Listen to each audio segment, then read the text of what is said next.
नमस्कार दोस्तों, मैं हूं डॉक्टर रविंद्रपुरी।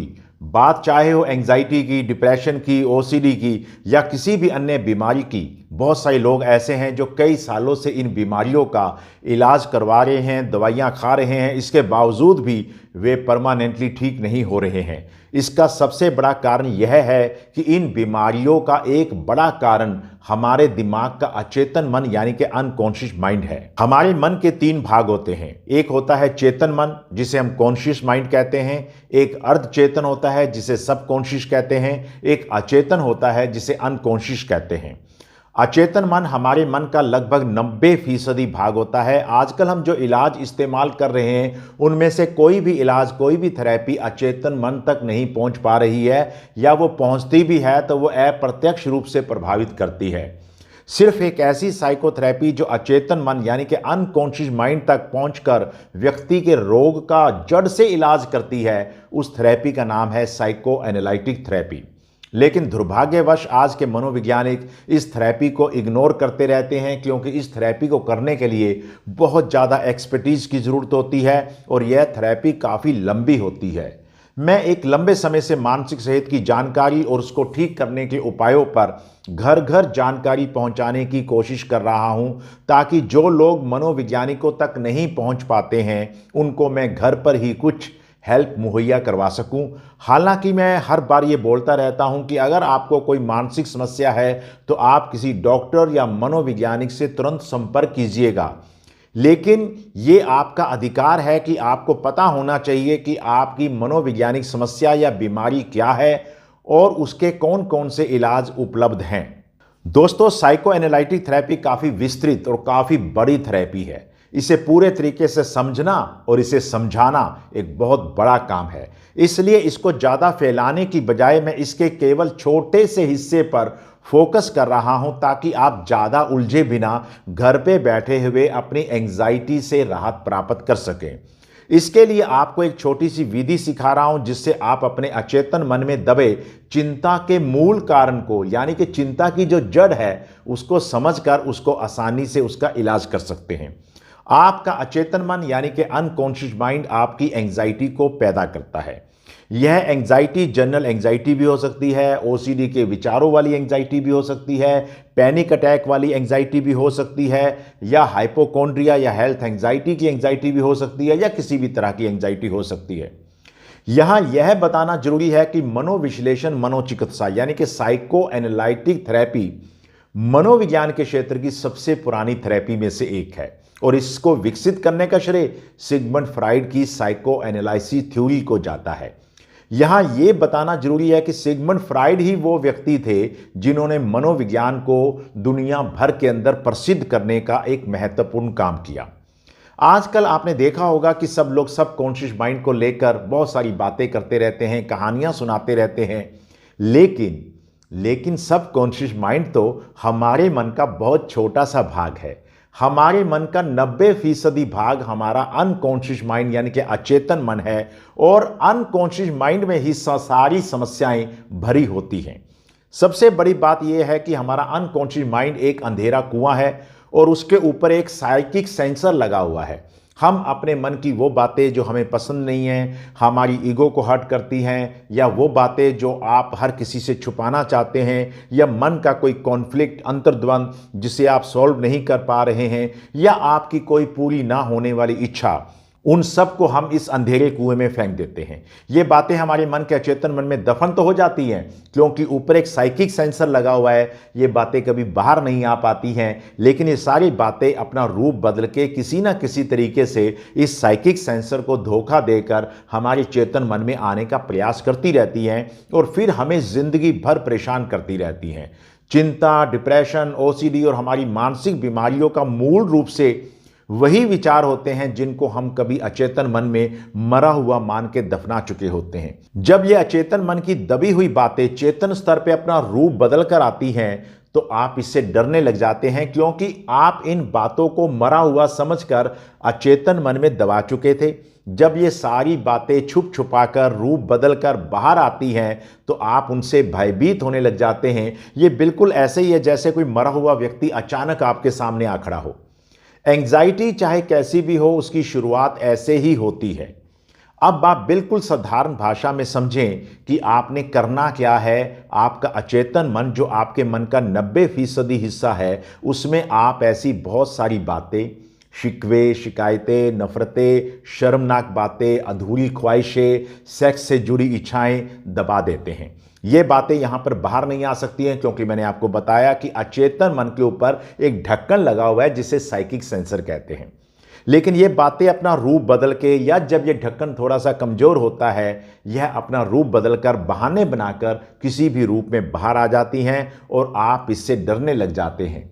इस चिकित्सा पद्धति में हम अचेतन मन की सामग्री को मनोविज्ञानी की देखरेख में खुद बाहर निकालते हैं, फिर बाहर निकालकर उनको समझाते हैं कि जो बातें आपने मन में छुपा रखी हैं उनसे डरने वाली कोई बात नहीं है। धीरे धीरे करके जब हम अचेतन मन की सामग्री को चेतन मन पे ले आते हैं और स्वीकार कर लेते हैं, तो हमारी बीमारी, हमारी चिंता हमेशा हमेशा के लिए खत्म हो जाती है।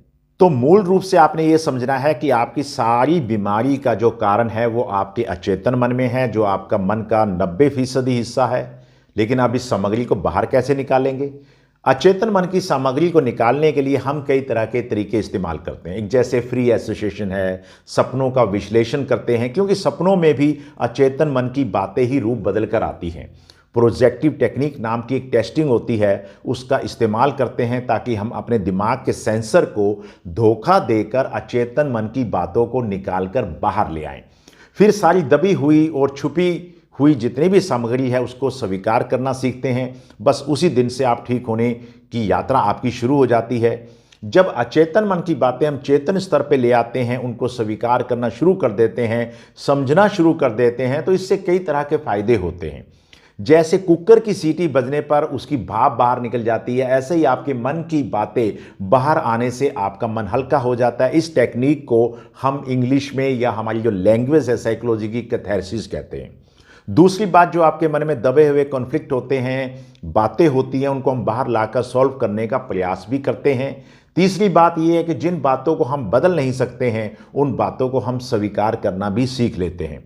इस सारी प्रक्रिया से आपका मन हमेशा हमेशा के लिए साफ और बीमारी से मुक्त हो जाता है, क्योंकि अंदर ऐसा कुछ बचता ही नहीं है जो आपको डरा सके। चलो अब शुरू करते हैं कि आपने इसे अपने घर पे कैसे करना है। आपको साधारण एग्जाम्पल्स के साथ बड़ी साधारण भाषा में समझा रहा हूं।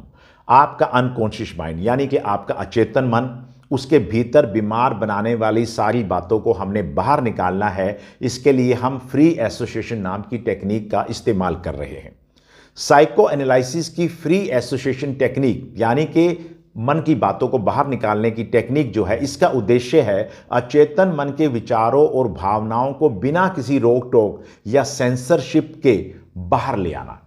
इसे घर पर आसानी से करने के लिए आप कुछ सरल तरीके भी अपना सकते हैं। ध्यान रखें कि ये एक थेरेपी सेशन का विकल्प नहीं है, लेकिन यह आपको अपने विचारों को समझने में मदद कर सकता है। इससे आपको यह भी पता चल जाएगा कि आप में चिंता पैदा करने वाले विचार आखिर कहाँ से आ रहे हैं, क्योंकि ज़्यादातर लोगों के मन में ये आता रहता है ख्याल। हमसे पूछते रहते हैं लोग कि सर, ये हमारे मन में विचार आखिर आ कहाँ से रहे हैं। आज आपको यही पता चल जाएगा कि ये विचार जो आपके मन में, चाहे वो ओसीडी के हैं, चाहे वो एंग्जाइटी के हैं, चाहे वो हेल्थ एंग्जाइटी के हैं, सोशल एंग्जाइटी के हैं, आखिर ये विचार आ कहाँ से रहे हैं, आज आपको यही पता चलेगा। अब मैं आपको फ्री एसोसिएशन के घरेलू टेक्निक्स बता रहा हूं। Number 1, free association writing. यह सबसे आसान और प्रभावशाली तरीका है। आपने तैयारी क्या करनी है, एक शांत जगह पर बैठ जाइएगा, एक नोटबुक, पेन या पेंसिल ले लीजिएगा। आप अपने कंप्यूटर में भी नोट कर सकते हैं, फ़ोन में भी नोट कर सकते हैं। अब इसकी प्रक्रिया क्या है, एक समय सीमा सेट कर लीजिए कि 10 से 15 मिनट का कोई टाइम फिक्स कर लीजिए। लिखना शुरू कीजिएगा, जो भी विचार आपके मन में आए उसे लिखते जाइएगा। रुकना नहीं है, चाहे आपके विचार कितने भी बेतुकी हैं, शर्मनाक हैं, महत्वहीन हैं, बेकार हैं। इसमें आपने ग्रामर का, स्पेलिंग का या विषय की निरंतरता, उसकी चिंता बिल्कुल नहीं करनी है। बस विचारों के प्रवाह को लिखते जाइएगा, एक शब्द, एक वाक्य, एक भावना, एक याद, कुछ भी।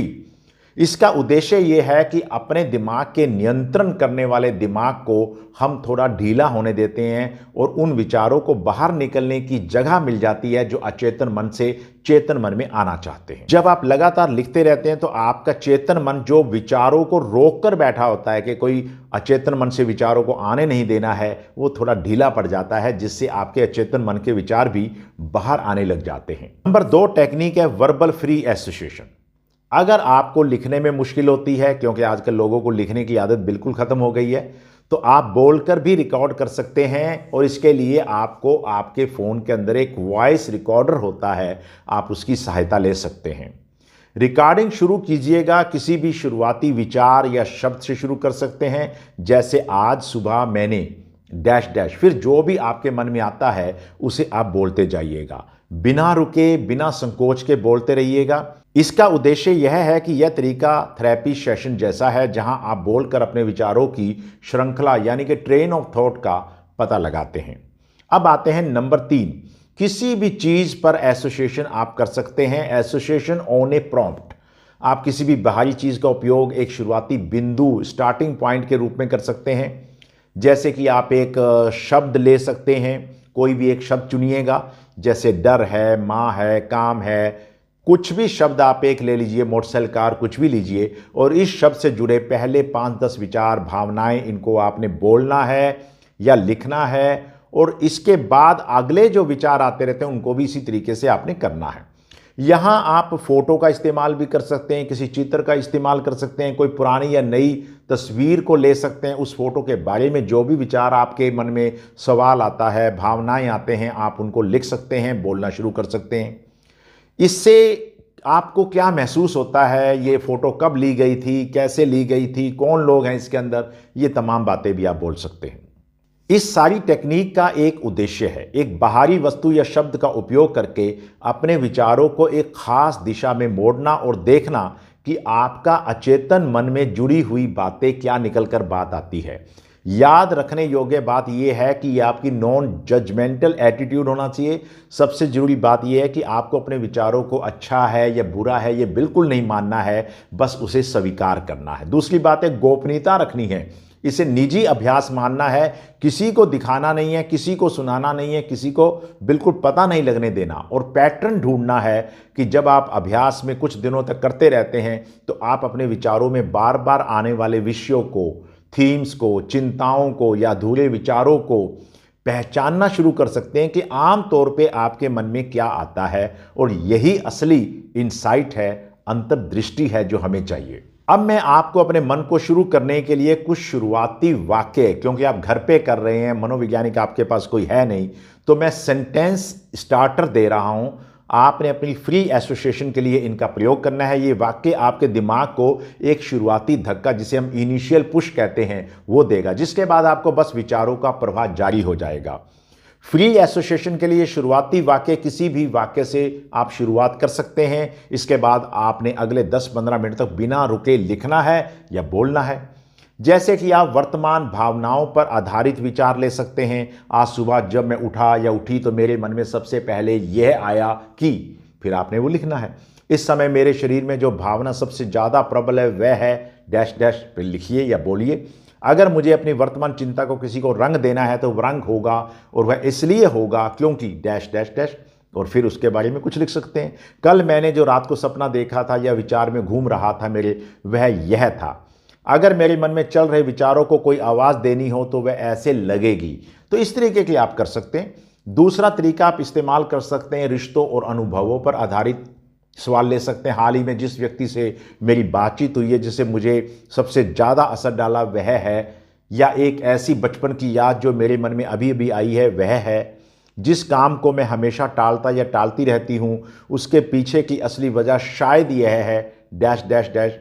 अगर मैं खुद को अपनी अगली छुट्टी के बारे में कुछ बताना चाहता हूँ या चाहती हूँ तो वह यह होगा। मेरे जीवन में सुरक्षा यानी सेफ्टी शब्द का मतलब है डैश डैश, मतलब आप लिखिएगा। इसी तरीके से सीधे और सरल, बिना रुकावट के प्रभाव वाले आप सेंटेंसेस भी इस्तेमाल कर सकते हैं। मुझे लगता है, आई फील दैट, मुझे याद है कि, आई रिमेंबर दैट, काश में, आई विश, और फिर एंड देन। इस तरीके से आप कोई भी वाक्य लिख सकते हैं। शायद यह, यानी कि परहैप्स दिस। अभ्यास के लिए आप महत्वपूर्ण टिप जो याद रखना है वो ये है, एक बार जब आप लिखना शुरू कर देते हैं तो शुरुआती वाक्य को भूल जाइएगा। अगर आपका विचार भटककर पूरी तरह से अलग विषय पर चला जाता है तो उसे जाने दीजिएगा। सबसे जरूरी यह है कि प्रवाह को आपने बनाए रखना है, मेंटेन द फ्लो। आप चाहे तो हर दिन 10 मिनट के लिए एक नया शुरुआती वाक्य चुनकर यह अभ्यास कर सकते हैं।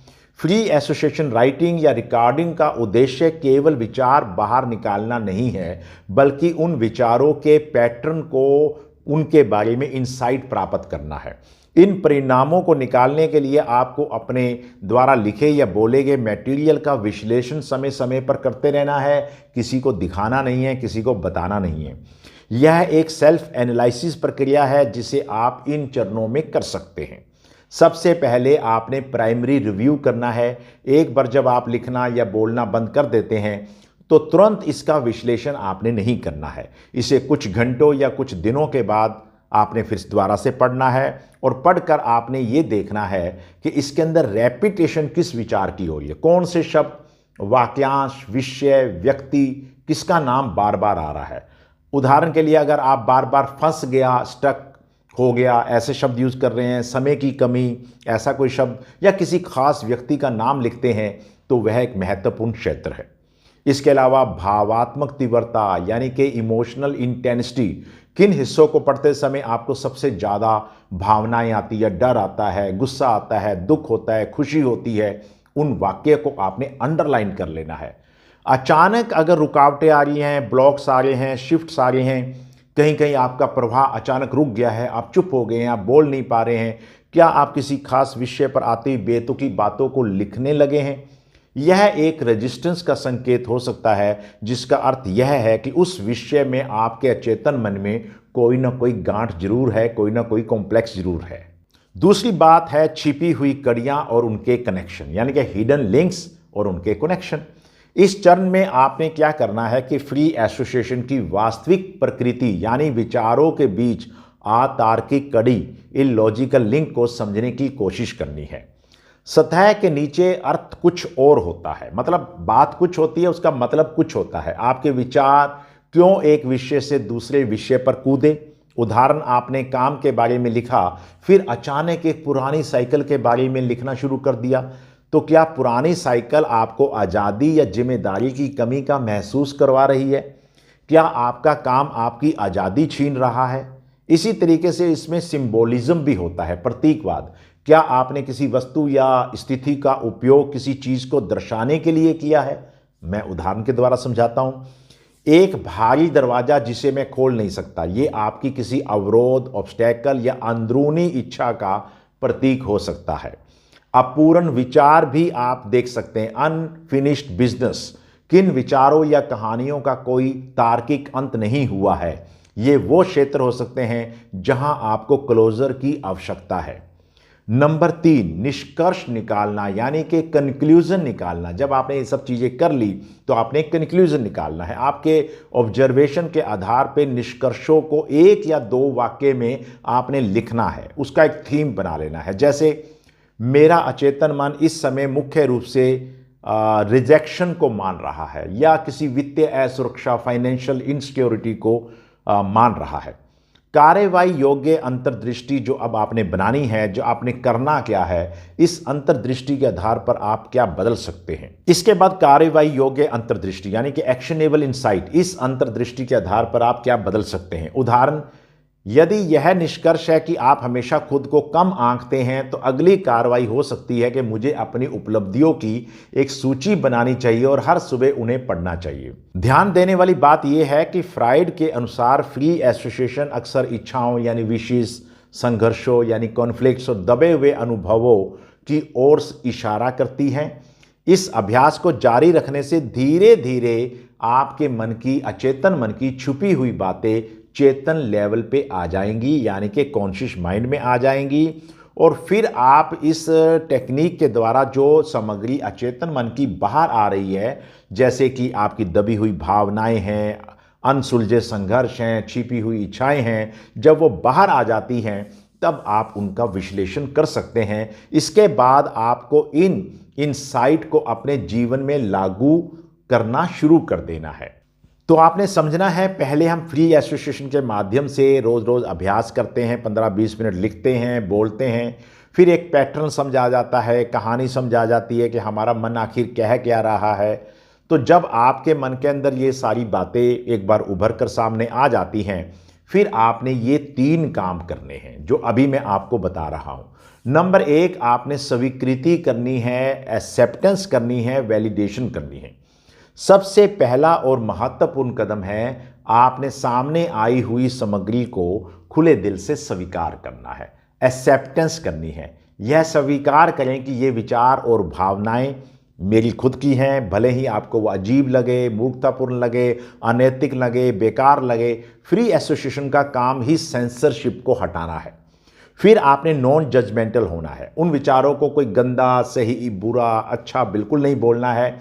आपने बस उन अचेतन मन की विचारों को अभिव्यक्ति मानना है, उन्हें केवल एक जानकारी का डाटा के रूप में देखना है। फिर आपने नेमिंग ऑफ कॉन्फ्लिक्ट, यदि आपने कोई पैटर्न या संघर्ष पहचाना है, जैसे मैं हमेशा दूसरों को खुश रखने की कोशिश करता हूं जबकि मैं खुद बहुत ही थका हुआ महसूस करता हूं, तो इसे एक स्पष्ट नाम दीजिएगा कि आखिर ये है क्या। फिर आपका दूसरा कदम शुरू होता है एक्सप्लोरेशन और डीपनिंग अंडरस्टैंडिंग का। एक बार जब आप पहचान लेते हैं कि आपके मन में चल क्या रहा है, तो आपको इस अंतर्दृष्टि को और ज़्यादा गहरा करना है। इसके लिए आपने कनेक्शंस को एक्सप्लोर करना है। खुद से पूछिए, ये पैटर्न या संघर्ष मेरे जीवन में कब शुरू हुआ। अक्सर ध्यान रखिएगा कि हर आपकी मन की बातों का कहीं ना कहीं जुड़ाव आपके बचपन से या पुराने अनुभवों से होता है। ये मेरे वर्तमान व्यवहारों को कैसे प्रभावित कर रहा है? क्या मैं असफलताओं या दर्द से बचने के लिए कोई विशेष प्रकार का व्यवहार कर रहा हूं? फिर आपने देखना है कि रेपिटेशंस क्या हो रही है। फ्री एसोसिएशन टेक्निक को नियमित रूप से जब आप दोहराएंगे तो अचेतन मन की परतें धीरे धीरे हटनी शुरू हो जाएंगी। हर बार जब आप दोहराते हैं तो आप पहले से ज़्यादा पहचानी हुई थीम को गहराई से समझने लग जाते हैं। और अगर हो सके तो आप अपने सपनों का इस्तेमाल भी कर सकते हैं। यदि आपने किसी संघर्ष की पहचान की है तो अगले कुछ दिनों में आने वाले सपनों पर भी ध्यान दीजिएगा, क्योंकि सिगमंड फ्राइड के अनुसार ये royal roads to our unconscious mind होती हैं। वे अक्सर आपके एसोसिएशन में सामने आए विषयों से संबंधित होती है। अब आता है नंबर 3 का स्टेप, यानी कि प्रैक्टिकल चेंज और वर्किंग थ्रू। मनोविश्लेषण में इस चरण को वर्किंग थ्रू कहा जाता है, यानी कि आपके मन में जो अब अंतर्दृष्टि आ गई है, इनसाइट आ गई है, उसको वास्तविक जीवन में बदलाव के लिए उपयोग करना। छोटे छोटे आपने बिहेवियरल चेंजेस करने हैं।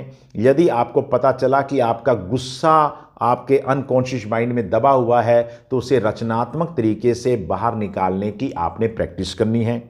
यदि आपने पाया कि आप हमेशा सीमाओं में रहते हैं, घबराते रहते हैं, तो आप लोगों को कहीं ना कहीं ना कहने की अपनी आदत को भी शुरू कर सकते हैं। नकारात्मक चक्रों को आपने तोड़ना है, जो नेगेटिव साइकिल्स बन चुके हैं। जब आपको एहसास हो कि आप एक पुराने हानिकारक पैटर्न को दोहरा रहे हैं, तो रुकिएगा, सचेत हो जाइएगा और अपने नए पैटर्न को अपनाइएगा। उदाहरण के लिए, यदि आप किसी असहमति में हमेशा चुप रहते हैं या बोलते नहीं हैं, तो इस बार शांत रहते हुए भी अपनी बात का कोई एक हिस्सा कहने की कोशिश कीजिएगा। और दशकों से बने व्यवहार के पैटर्न को बदलना कोई आसान काम नहीं होता है।